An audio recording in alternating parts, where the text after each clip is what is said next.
Past perfect tense, analyzing earlier stages of conservation efforts.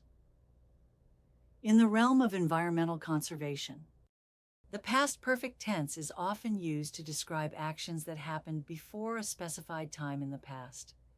This tense helps us understand the progression of conservation efforts and the impact they have had on the environment over time.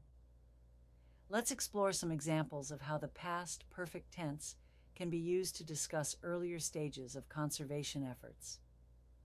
One significant example of past conservation efforts can be seen in the establishment of national parks. By the time the National Park Service was created in 1916, several parks had already been established, such as Yellowstone in 1872 and Yosemite in 1890. These parks had been set aside for the preservation of natural resources long before the creation of the Park Service. Another example is the development of recycling programs. By the time the first curbside recycling program was implemented in the 1970s, many communities had already established drop-off centers for recyclable materials.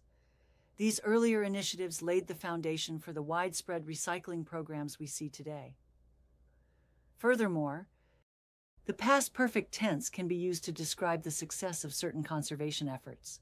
For instance, by the time the ban on DDT was enforced in the 1970s, the bald eagle population had already begun to recover.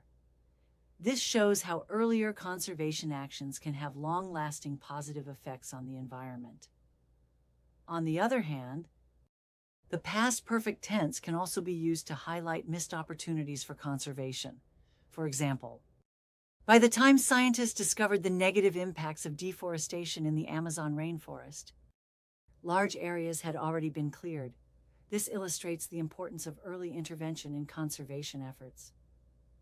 In conclusion, the past perfect tense is a valuable tool for analyzing earlier stages of conservation efforts.